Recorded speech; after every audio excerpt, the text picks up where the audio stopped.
Listeners who are blind, have low vision, or have another print disability, which makes reading, holding a book, or turning a page difficult or impossible.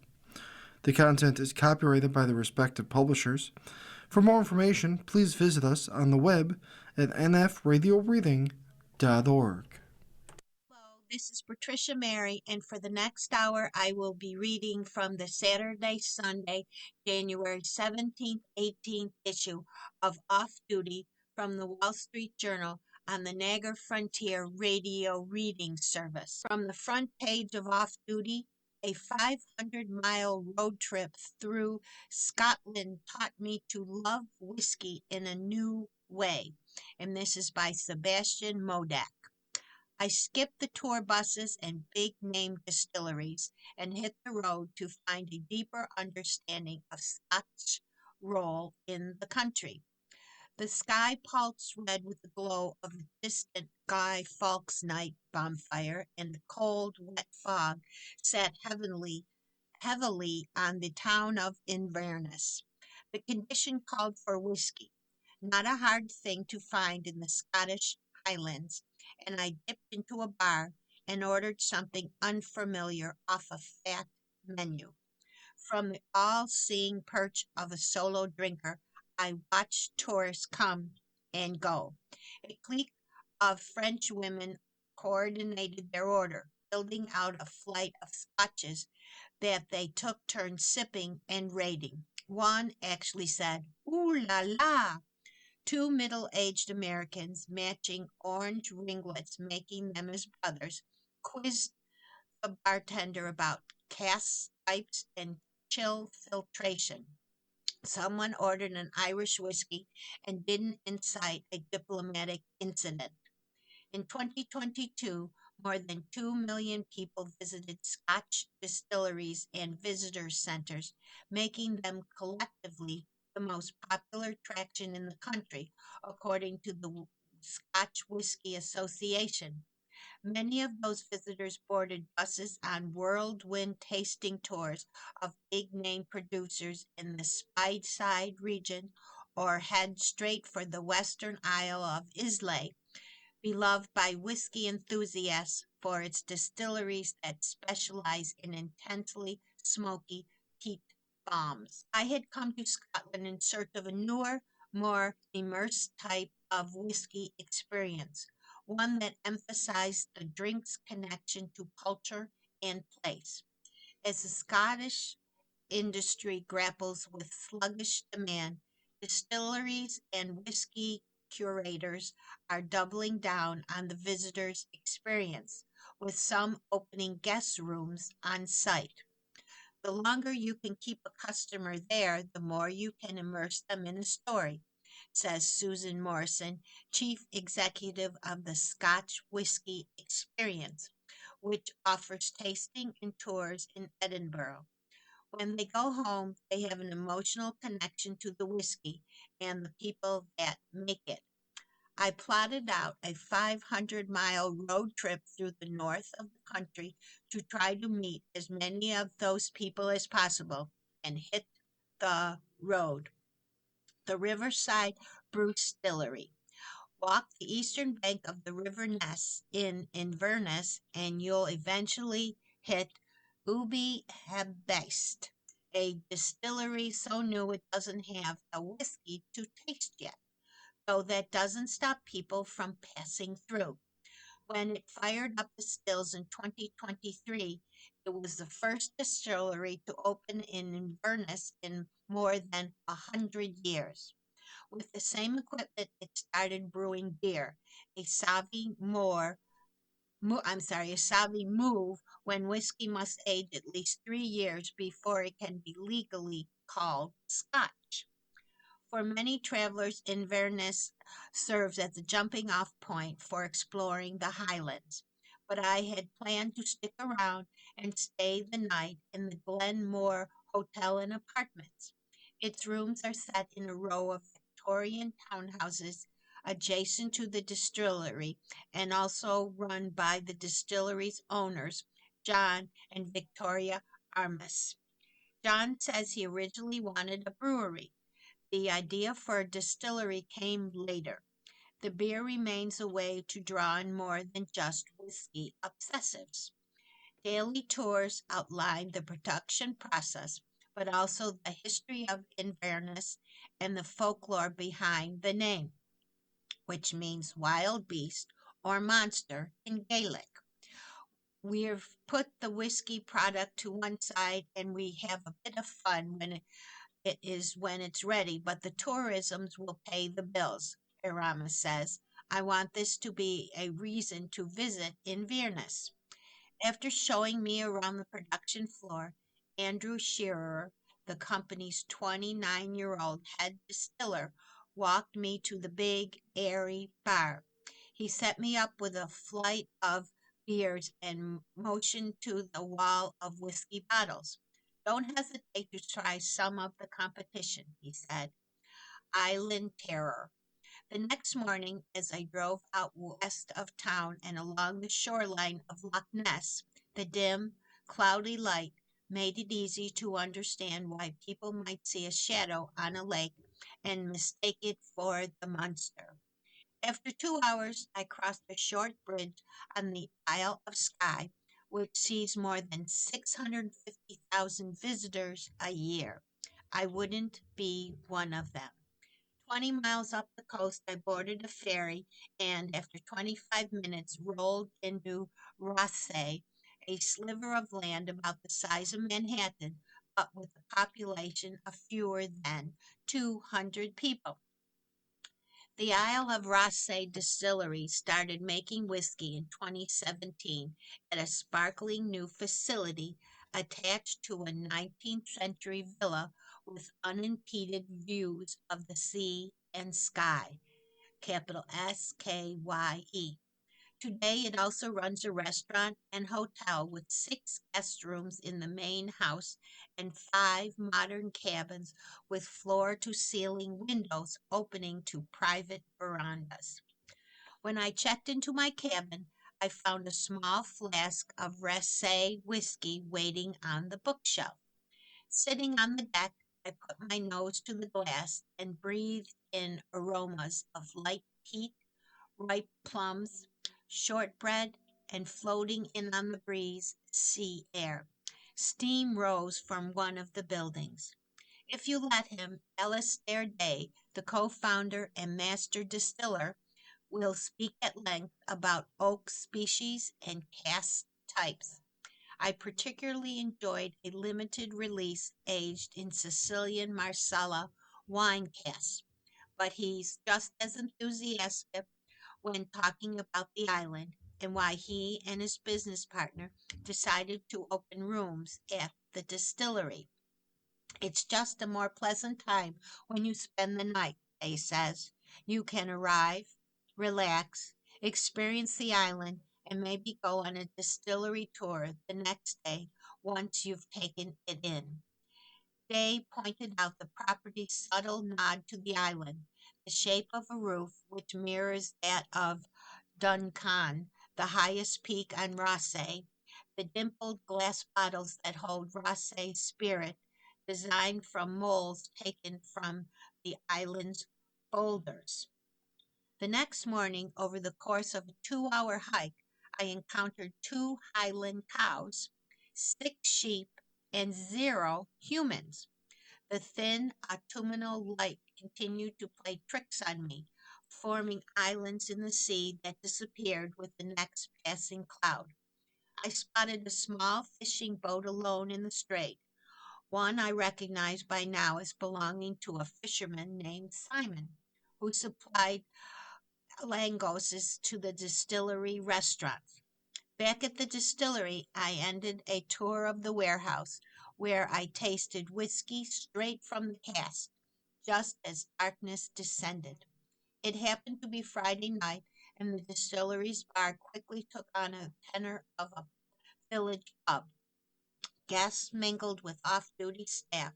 40 islanders work at Isle of Rassay, and other residents shaking off the work week. We make great whiskey, but I think for people who come all the way here, our product is secondary to learning about this place, says Ross Gillies, the 33-year-old distillery operation manager who grew up on Raasay. And Raasay is spelled Raasay. The island is what makes people really remember us. The next morning at breakfast, I struck up a conversation with a 67-year-old man from Bristol, England, vacationing with his wife. We marveled at the shifting weather and compared notes on our adventures around the island. Finally, I turned the conversation to the whiskey. Oh, yes, we had a taste, he said, but I have to be honest, I really don't like whiskey very much. Malts on the menu. 2 nights at Rissay, I reluctantly moved on. I followed a route that would take me back east through Speyside, home to most of the Scotland's whiskies, before continuing on to Arbiki Highland Estate Distillery, and that is spelled Arbikie, a family run operation where I stayed in a mirrored pod that blends into the surrounding farm. Entering Speyside, I mostly had the road to myself.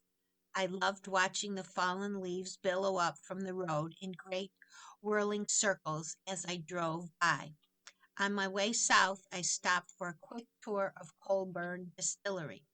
Dormant since 1985, the distillery recently announced it would reopen and build the region's first whiskey resort, complete with a spa, a five-star hotel, and a bistro housed in a former piggery. The completed project is still at least a year away, so I had to book a room for the night just down the road at the hotel, popular with whiskey enthusiasts, both for its proximity to distilleries and for their British bar, home to a staggering collection of more than 800 whiskeys. I would soon learn that even a century-old whiskey hotel can find novel ways to tell single malt stories. My evening began at Gamer, the hotel's new restaurant, where Chef Perel Soe has designed a tasting menu that draws on the bounty of Speyside and its distilling traditions. The medallion of venison on my plate came from a deer shot by one of the restaurant's waiters who spends summers as a hilly, a hunting and fishing guide. Its gravy arrived at the table in a copper dog, a small metal tool distillery workers once used to sneak cheeky samples home. A sorbet followed, made from new make, a high proof precursor to whiskey. Polly Logan, the award winning distiller at nearby Kenmore Distillery, had been known to drop it off herself in between other errands. My evening ended a few hundred feet from the hotel on the banks of the River Spy under a softly lit bridge. After dinner, one regular of the Quidditch bar had led a procession out into the cold and to the river, where Spyside's distilleries have sourced waters for centuries. Following their lead, I crouched down and filled the copper dog with water from the fast flowing river. Then I poured a thimble worth into my glass of whiskey and took a sip. Checking into Scotland's distilleries. In Inverness, the gateway to the Scottish Highlands, Glenmore Hotel and Apartments offer simple but comfortable rooms just steps from a distillery brewery mash up under the same ownership. Ask about package deals that combine overnight stays with in-depth tours of the facility. The only way to reach island of Raasay Distillery is by ferry from Skye. Plan to stay at least 2 nights, giving yourself time to tour the operation, taste the distillery's whiskey and gin, and explore the mostly unpopulated island.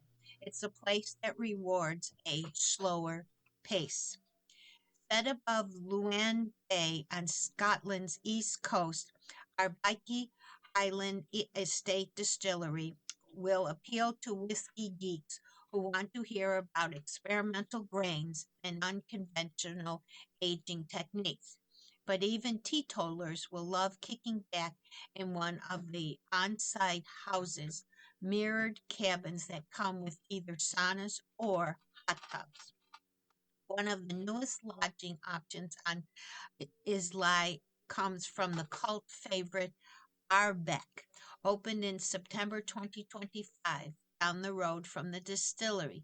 The Arbeck House blends traditional Scottish hospitality with a maximum design, peppered with references to the brand's storied lineup of peat single malts. You're listening to the reading of articles and features from Off Duty from the Wall Street Journal on the Niagara Frontier Radio Reading Service. From the fashion page, how loafers took over our shoe closets.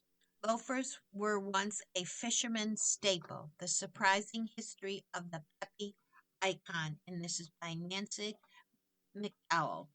Certain locales consistently influence fashion. Paris, obviously, New York, Milan, and London, certainly. California has its adherents, so does Japan. Norway is perhaps further down the list, but this low key Scandinavian country gave birth to one of the most significant footwear trends of the moment, a shoe that is also an icon of American style, one whose etymology and semantics are at odds. Ladies and gentlemen, I give you the loafer. There's approximately 99% chance that a luxury labeled shoe offering includes a loafer. For proof, see Prada, Miu Miu, Kite, Saint Laurent, Barrow, Amy Pearson, Randall, Van Noten, Lowell, Nussey, Haller, Yvonne, The Row, whose founders Mary Kate and Ashley Olsen are among the primary drivers of the loafers renaissance. Why Norway? Salmon. It's the early 20th century. The country was fly fishing destination for wealthy Englishmen. There, these well-heeled tourists adopted the local leather slip-on shoe known as teasers, which were sturdy enough to wear outdoors but were more informal than standard Western lace-up boots and Oxfords. Around 1930, Norwegian shoemaker Niels Gorison modified the teaser, adapting a construction method from Native American moccasins. It's this technique which creates a cradle for the foot by cutting the insole and quarters from a single piece of leather that makes loafers so comfortable. Davender improved versions, perfect for loafing around, migrated around the international rich person circuit, eventually landing in Palm Beach. It was there in 1935 the Esquire editor spotted them. They thought their readers would like them and proposed producing them on a larger scale. The manufacturer who took on the task was G. H. Bass and Company of Wilton, Maine, which has been manufacturing moccasins for decades. In honor of its origins, Bass dubbed this product the Weegian, a diminutive of Norwegian. Originally, they were only made in men's sizes. Even so, within a few years of their 1936 debut, Weegians and their many imitators were the default shoe of the American college students, and thus one of the topics components of Ivy, aka style. In the 1950s, the term penny loafer was well established, coined by students who inserted pennies into the loafer's keeper, likely as a good luck token. Although some have claimed that the pennies were emergency phone call money, history disagrees. Calls have never cost less than 5 cents and were 10 cents during the Eisenhower administration. What is certain is that the pre-sneaker era Weegians, which were always brown or oxblood, never formal black, were the only socially acceptable casual shoe worn by everyone from Grace Kelly and Audrey Hepburn to John F. Kennedy and Miles Davis. The Ouija is a beautiful little nod to if it ain't broke, don't fix it, says Jonathan Frunkel, president of Aldo Product Services, the Canadian company that owns G.H. Bass and Company, the license. The Ouijan aristocratic, I'm sorry, the Ouijan's aristocratic cousin is a status Gucci horsebit, i.e., the loafer but make it Italian. Designed in response to the American enthusiasm for loafers, it dates to 1953 when Gucci opened its first New York outpost. Zutzed up with a golden snaff bit and offered in soft black leather. Now you can find them in every imaginable material from pony hair to brocade. The horsebit was a knockout shoe upgraded to business class. By the 1970s, it was the choice of both teenage Jodie Foster, who wore them skateboarding, and CIA Director George H.W. Bush, who wore them in the Oval Office. Despite some exceptions, there's still a split between American and European interpretations of the loafer. On the side of the Atlantic, it's a shoe steeped in perceptions of class and socioeconomic status, referenced in the ultimate prep novel, The Catcher in the Rye. Overseas, says Polly Kenlin, the creative director of Paris-based Nomasi, whose signature no-no loafer sports a medallion engraved with a hand. The loafer is less about respecting a code than transgressing it. American style values coherence, while European style values personal expression. The stateside rival bears this out. Designers of the current American takes on the loafer are not personalizing them with gleaming buckles or outlandish heels. Instead, they're mainly adhered to history, focusing on minor tweaks to individualize the classic. The 2026 loafer would easily recognize its Depression era cousin, often right down to the now redundant penny slot. Reflecting the power of nostalgia, the Olsen twins' soft loafer, characterized by a elongated toe and gathered vamp, is the loafer distilled to its purest form. Excised even of the obligatory penny notch. At over $1,000, this is not a shoe for small change. Where this breed of loafers does deviate from the classic, it's a push for ever greater comfort. Today's most sought after loafers, like those by Los Angeles designer Jamie Haller, are as soft and as light as bedroom slippers. I love preppy style, Haller says. I love a button down and a pair of jeans, but I want it to be relaxed. She uses a construction meaning little bag in Italian. This method involves stitching the upper and liner together, then inverting them, and removes the stiff interlining that normally gives shoe structure. Let's call her design the loafer, but make it Californian. The original Esquire ad for Weegens include the line Join Fashion Parade. 90 years later, it's again once good advice. Another article from the fashion page. Where do men get style tips today? Hint, not magazines. Those in the know mostly skip mainstream magazines and focus on niche subtrack accounts and YouTube channels. Here, 7 share their favorite guides, and this is by Grace Cook. Menswear enthusiast Anthony Weidman keeps a list of items to add to his closet. The 27-year-old software engineer from Cambridge, Massachusetts, recently ticked off pants for around the house and a pair of Noah skate fit khakis. He bought the cotton house slacks from HORSE a new sportswear brand from California that he discovered on the newsletter platform Subtrack. He came across the khakis on Throwing Fits, a menswear newsletter, Instagram account, and podcast. Men's style magazines, it seems, are no longer the go to for sartorial advice. Many guides, including Anthony, now seek inspiration elsewhere, from YouTube to Subtrack. Beloved menswear titles, details, and Lumo Vogue folded in 2015 and 2021, respectively. Anthony thinks the remaining mainstream publications feel out of touch, like they're run out of articles to write. Cody Min, 31, founder of a Manhattan advertising agency, last looked at a menswear glossy in high school. Since then, he's seen their quality decline.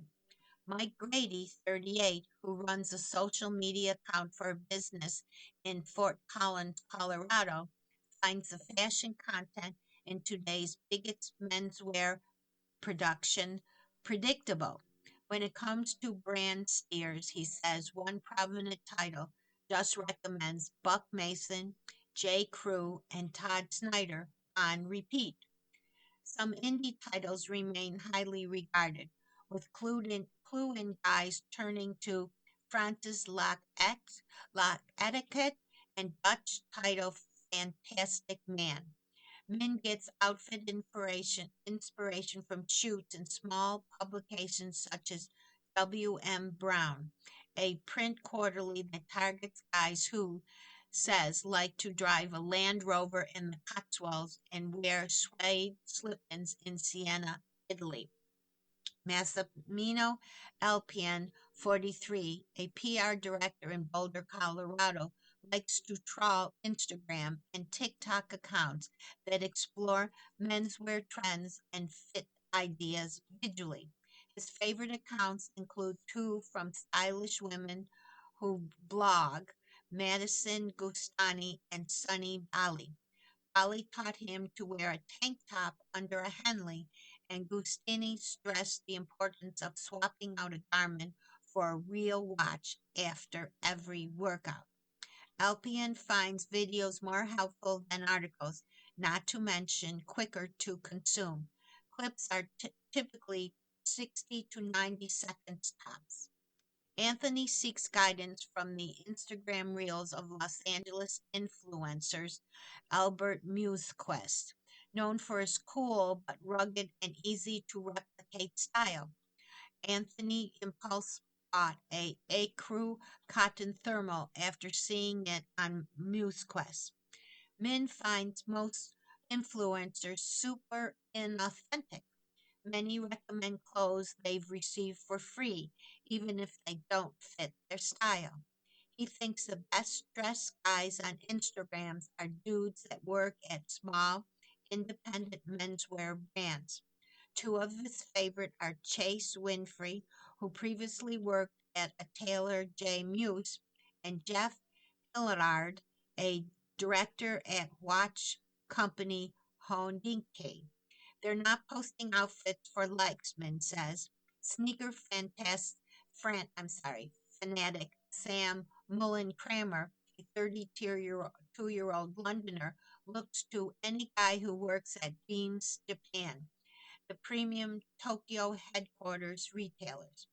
Katie Kobashi, a Beams buyer, it's his go-to on Instagram. Austin Canatina, 27, a technology consultant in Denver, rates the podcast and YouTube channel from Timothy Grindle as 10 of 10 and almost too good to share. Grindle is the CEO of Canoe Club, a menswear store in Boulder, Colorado. On the popular Canoe Club YouTube channel, he talks through products in fantastic detail, shedding light, for instance, on the double bind neckline of Lady White's company best-selling R t-shirt. He offers styling advice on both that channel and on his podcast, Customer Service. say, touting a light zip wool jacket as a sharp substitute for a half zip sweater. Some men still want to read about clothes. Reddit threads such as r/men's fashion advice, which has 6.5 million followers, and r/men's fashion, which has 500,000 followers, remain a safe space for style rookies to ask for advice. Those seeking more thorough insidery guidance have migrated to newsletters on platforms like Subtract and Patreon. Throwing Fits, for example, offers fun, hot takes on outfits. Blackbird's Spy Plane features thoughtful essays on styling, and Anthony Notes pointedly doesn't accept cash from brands. Street Night Live explains how to discover your style and buy better. Sapraza includes shopping guides. Some offer free subscriptions, most provide access to juicier, more substantial content for about $5 a month. Substack's accounts appeal to guys who want an unfiltered point of view and niche recommendations. Through his subscriptions, Anthony has unearthed small brands including Knickerbocker, Manresa, and Karamaku. When he discovers a brand independently, he'll search Throwing Fits or Blackbird Spy Plane to see if they approve of the brand's quality. Sometimes the advice can get highly personal. Levitt Caros, a financial reporter, has moved from Budapest to London and emailed Derek Guy, the founder of Die, workwear blog, for tips on adopting preppy British style. He was surprised when Guy responded with advice and further reading material.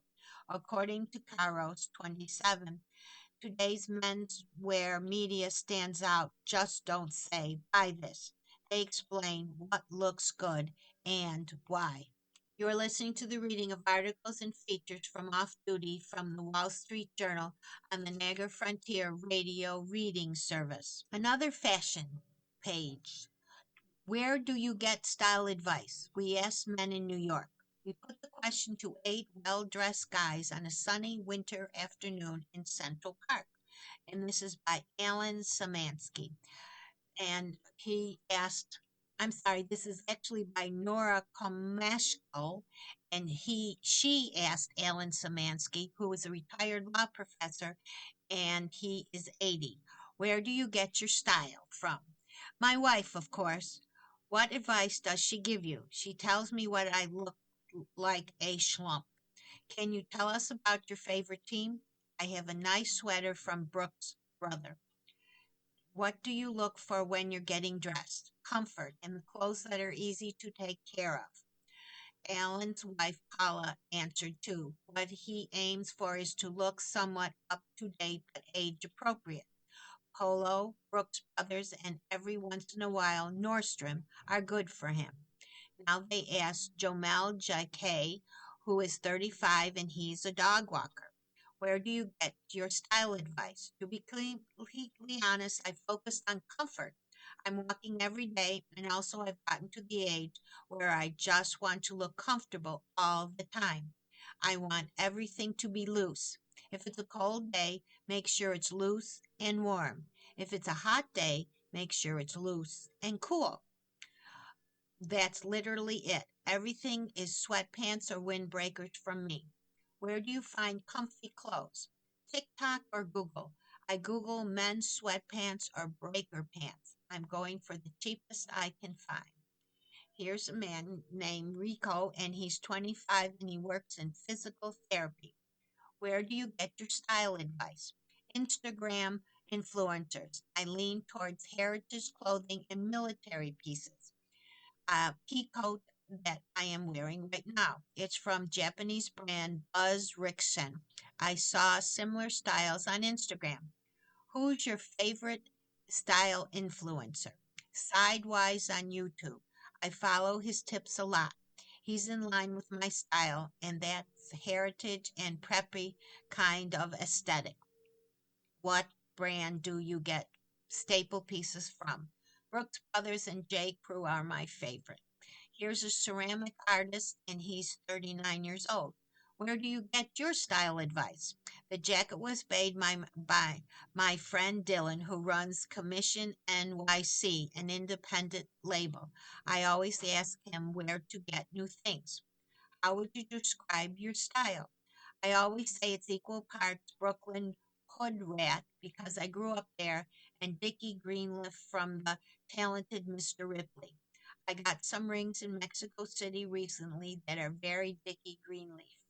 Most of my stuff is vintage. I watch a period film and then search for the items on eBay. Here's a student who's 18 at Rutgers University in New Jersey. Where do you get your style advice? Mostly from my friends. I usually pick out whatever I think looks cute and then I throw it on and pray for the best. Where do you like to shop? I steal a lot of clothes from my friends. I also walk around Soho or Williamsburg with friends and we'll hit up a shop or two. Do you ever look to social media for advice or inspiration? At times I do, but I don't really scroll thinking I want to find something new. But if I see something more and more, then I'll hop on the trend. Here's a guy who's a manager at a streetwear store and he's 32 years old. Where do you get style advice? Working in the industry, you're in a state of natural awareness of what's trending and what people are wearing. How would you describe your style? Comfortable, relaxed, and practical. What style advice do you live by? Ensuring that you feel good and comfortable, not letting trends or fashions dictate. It's more so just whatever you like. Here's Kelly, who's 25 and he's a floral designer. Where do you get your style? I used to live in Chinatown and I took a lot of inspiration from the older men that lived there. My friends and I talk a lot about fashion. Instagram is also a beautiful tool for finding inspiration and advice. I usually try to take things I find and then twist them into something a little different. Do you follow certain style influencers? No one specific comes to mind. Things just come up. The algorithm knows me well. How would you describe your style? I love a mixture of loafers with really rugged jeans. I wear that every day, a kind of high low mix. Here's Philip, who's 51 and he works in automotive logistics. Where do you get your style advice? I don't get it from anywhere. I wear what I like. I think that's how it should be. I absolutely adore engineered garments from New York, especially coming from the UK. That is not what we would normally wear. It's something that, as I get older, feels a lot easier to wear. You don't worry about what other people think. What's your favorite engineered garment item? I picked it up this week. It's a smock in a crazy fabric that I will wear for years to come. Where is the outfit you're wearing from now? The coat is engineered garments. The t-shirt is from Pro Club, another American brand. I'm heavily influenced by American brands and culture. This is On Wine by Letty Teague. In defense of drinking alone, our wine columnist enjoys the occasional solo glass of wine without compunction, but she knows the topic is controversial. So she asked friends and wine professionals to weigh in. Wine is a social beverage, one that's best shared. But can drinking alone actually be bad for your mental health? I was thinking about solo drinking after reading a 2025 Gallup poll wherein 19.9 of the U.S. adults surveyed reported feeling of loneliness. The same polling found that loneliness is on the rise, while other studies have found connection between loneliness and excessive alcohol consumption. Of course, enjoying a solo glass of wine doesn't mean that you're lonely or that you have an alcohol problem. So, why is the topic of solo drinking so often fraught? What's your comfort level?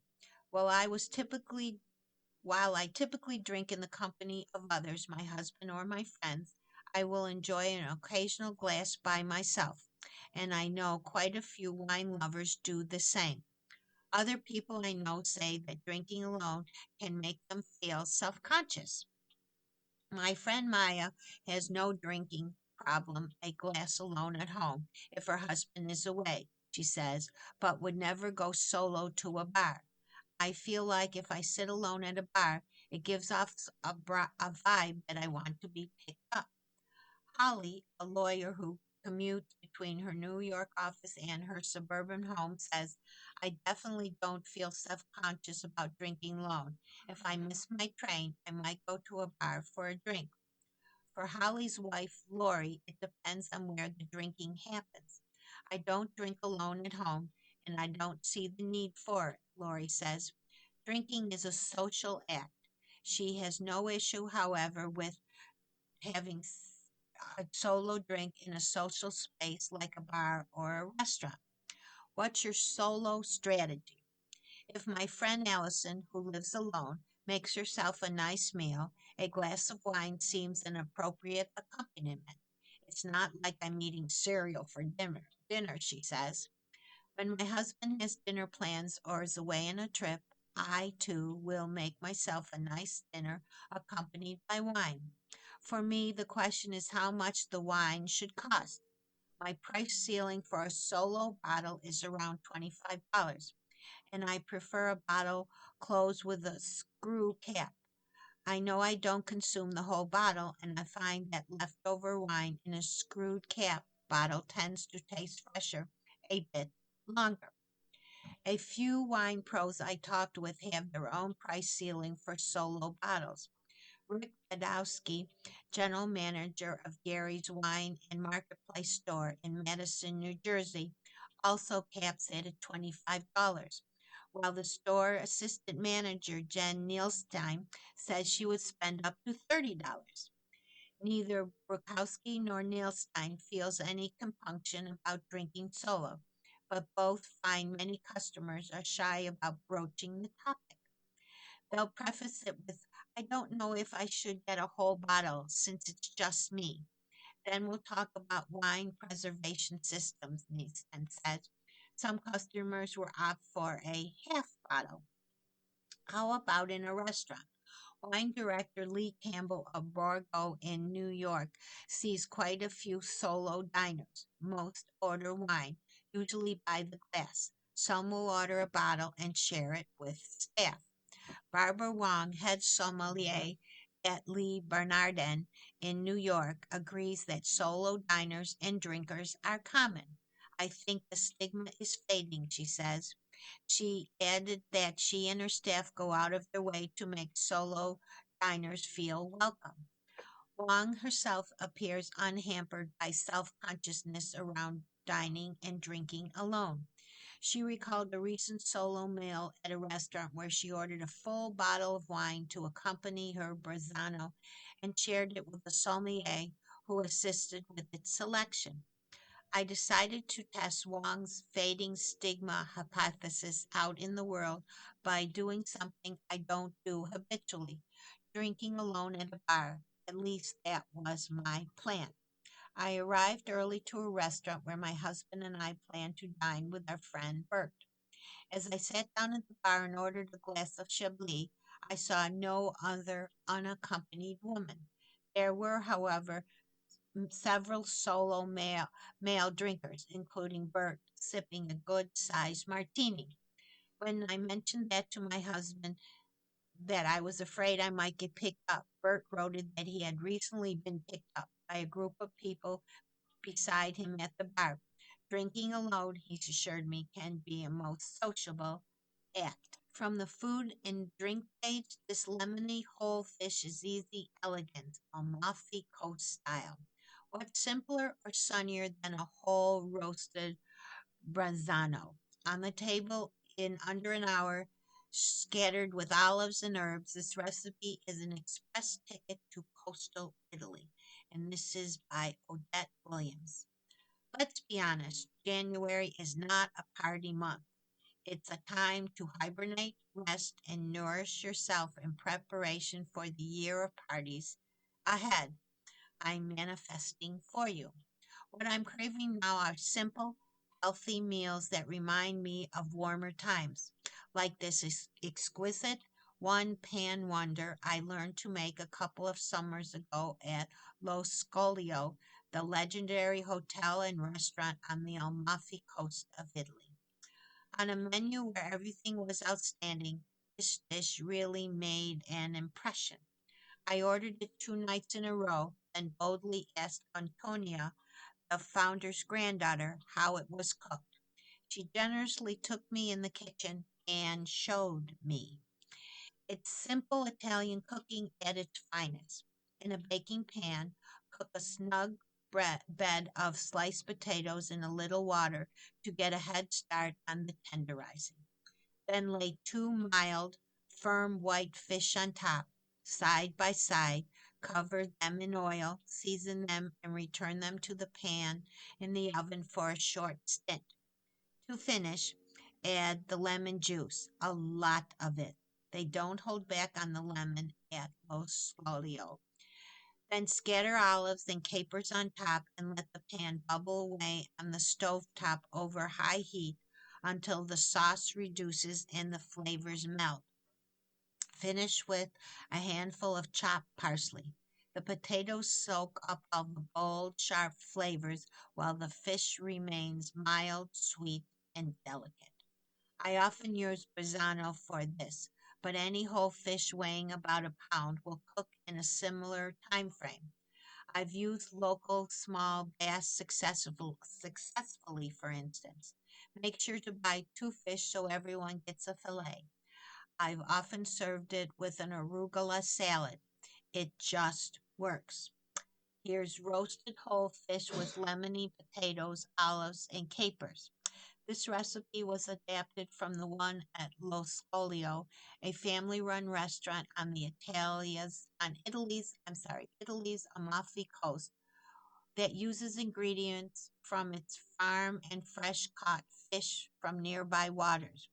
We call for Brisano here, but if you are drawn to something of a similar size, about a pound for fish, at the fishmonger, it should work just fine here. The total is 45 minutes and it's served for people. Ingredients: you want 1.5 pounds of Yukon Gold potatoes, that's 3 or 4, and sliced and peeled a 1/4 inch thick. 2 teaspoons of kosher salt, two whole Brisano, about 1 pound each, gutted and cleaned. A half a cup of extra virgin olive oil. Fresh ground black pepper. 3/4 fresh lemon juice. A half a cup of Kalamata olives. 2 tablespoons capers. Handful of flat leaf parsley roughly chopped. Preheat the oven to 400 degrees. In a 12 by 14-inch baking pan or other large pan, enough to lay the fish side by side, arrange potato slices snugly across bottom of pan. Pour in just enough water to cover potatoes. Season with a teaspoon of salt. Bake 10 minutes to give potatoes a head start. Remove pan from oven. Lay fish side by side on top of potatoes. Pour oil over fish, coating skin and over potatoes. Season fish with remaining salt and some generous cranks of pepper. Return to oven and bake until fish turns opaque and is cooked through and potatoes are tender. 15 to 20 minutes. Remove pan from oven and place it over a stovetop burner. Sprinkle with lemon juice, olives, and capers. Set heat to high. Let liquid bubble and reduce, giving the pan a shimmy now and then until sauce thickens slightly, about 5 minutes. Remove pan from heat. Scatter parsley over fish. Serve from baking pan or fillet and plate portions. This is from The Rumble Seat by Dan Neal, a self-driving system attuned to the rhythm of the street. Soon available in the redesigned Mercedes-Benz CLA, the company's new autonomous system can navigate traffic like a seasoned cabbie. After all these years, I remain fascinated by the art and science of automobility. As a critic, I feel it's my duty to discover and defend the new. Still, I have my prejudices, my cherished blind spots. For instance, I have never been able to care about advanced driver assisted systems, ADAS, no matter how wondrous. I don't enjoy them, I don't use them, and I don't need them. No thanks given. That is until last month in San Francisco, where I attended the Mercedes Benz presentation of its AI enabled and powered MB Drive Assisted Pro system. Coming to the US this year, the company says MB Drive Assist Pro provides essential hands-free, point-to-point autonomous driving in urban environments, allowing users to automate the daily grind with the touch of a button. I might have stifled a yawn.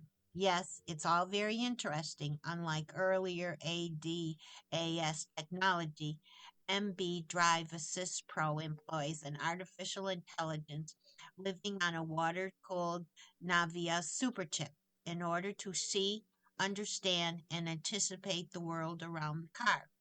At virtually every instance, this entity is weighing 10 separate options for safe and efficient passage, drawing upon the collected wisdom of thousands of drivers logging almost 10 million miles and executing the best course of action. That's cool. Too bad about the clunky nomenclature. I mused. MB Assist Drive It Pro sounds like a trainee position at a golf shop. I took to calling it Harvey after Elwood Dowd's invisible rabbit. Of course, tens of thousands of Tesla owners already enjoy point to point navigation using the company's full self driving feature. Starting with FSD version 12.0 in 2023, Tesla parted ways with classical computing in favor of an image based AI trained on billions of driving miles. How is Harvey any different? The answer has roots in two companies' tolerance for risk. Tes- Tesla's technology relies on only 8 cameras to see the world, eschewing the cost and computational load of LIDAR and other sensors. But cameras have their limits. For one thing, they can be rendered less effective by rain, snow, fog, or glare. Most automakers remain skeptical of the optics only approach, as do some regulators. Mercedes prefers redundancy. Our friend Harvey wears both belts and braces, 10 cameras, 5 rain centering radar units, and a dozen ultrasonic parking sensors, which combine to paint a world map in multiple wavelengths. In goes the terabytes, out comes the decisions. Very impressive. May I go to my room now? I can barely keep my eyes open. Harvey will make its debut in the U.S. in the Mercedes-Benz CLA electric sports sedan. From my room on the 6th floor, I watched a pair of Harvey-equipped CLAs in the street, taking journalists on the 5.2-mile demonstration route. The view from above was enlightening, almost clinical. With the cars staged on Mission Street, our long-eared friend was required to move smartly to the left within about 100 feet and across a pedestrian zone, southbound lanes of the Embarcadero, 2 sets of streetcar tracks, and another pedestrian crosswalk in front of the ferry building. At 9 a.m. on a workday, this area of the financial district is positively teeming with potential litigants. Now I was interested. Driving in traffic is innately social. Like other group behaviors, traffic exhibits statistical and stoical patterns, with variations summed over vast regularity. If Harvey's behavior deviates significantly from this dynamic pattern, it would be readily apparent from the 6th floor, sitting in my bathrobe, drinking a latte. Again and again, I observed Harvey navigate the madness like a seasoned cabbie. edging purposely into traffic, claiming lane positions, anticipating the flow of pedestrians, creeping forward to signal intent. Not just smart, but clever. He has certainly internalized the first rule of city driving: nose position is everything. At that distance, Harvey's driving performance was only distinguishable by its ordered consistency, a quality somehow more human than human. I understand if Mercedes doesn't want to use that as a tagline. For the demo ride, I sat in the front seat and developed engineer sat in the left, with hands slightly touching the steering wheel. Once he activated the system, Harvey had the con. We guided along the crowded test route, the steering wheel twitching with the small, silent, necessary adjustments. Courtesy here, collaborative there, competitive when necessary. Harvey's driving personality was, if I may say, a lot like mine. Once confronted with a contested four-way stop, Harvey waited for the offending cyclist to clear, then took his turn briskly. Another time noted the angled front wheels of a parked car. Harvey checked his pace reflexively. Sure enough, the car pulled out in front of us. This rabbit is no slowpoke. If Harvey needs to clear a large intersection expediently in the interest of safety, he will put his foot down. Typical ADS systems can be temperamental, disengaging whenever the sense input from the driver, no matter how small, interpreting it as the driver's desire to retake control. Harvey is far more tolerant. The so-called cooperative steering function permits drivers to make brief, fine-grained adjustments to the steering and throttle without canceling. If getting around an Amazon delivery truck, you want to give the driver a bit more breathing room. Harvey won't take it personally, amazingly. Harvey just has a learner's permit. Drivers are still obliged to keep a hand on the wheel and eyes looking up, even when the car is in the automotive mode. Mercedes refers to the enhanced point-to-point ability as level 2 plus plus automation, but the AI architecture lights the way towards level 3 and 4 automation in future products. With level 3 automation, Harvey, or rather one of his super smart progenies, will allow Mercedes owners to take their hands from the wheel and eyes from the road, from their driveways to their reserved parking spaces. Level 4 automation would free them from the driver's seat altogether. I would just be large, invisible rabbit driving. You see him too, don't you? You've been listening to the reading of articles and features from Saturday, Sunday, January 17th, 18th issue of Off Duty from the Wall Street Journal. We read from Off Duty every Saturday at 6 p.m. Your reader has been Patricia Mary. Thank you for listening. God bless and be safe out there. Coming up next in the Niagara Frontier Radio Reading Service, we have Harper's Magazine. At 8 o'clock, we have Sports Illustrated. At 9 o'clock, we have The Athletic, a section of the New York Times. Stay with us for these readings and more through the rest of the evening.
following program is intended for listeners who are blind, have low vision,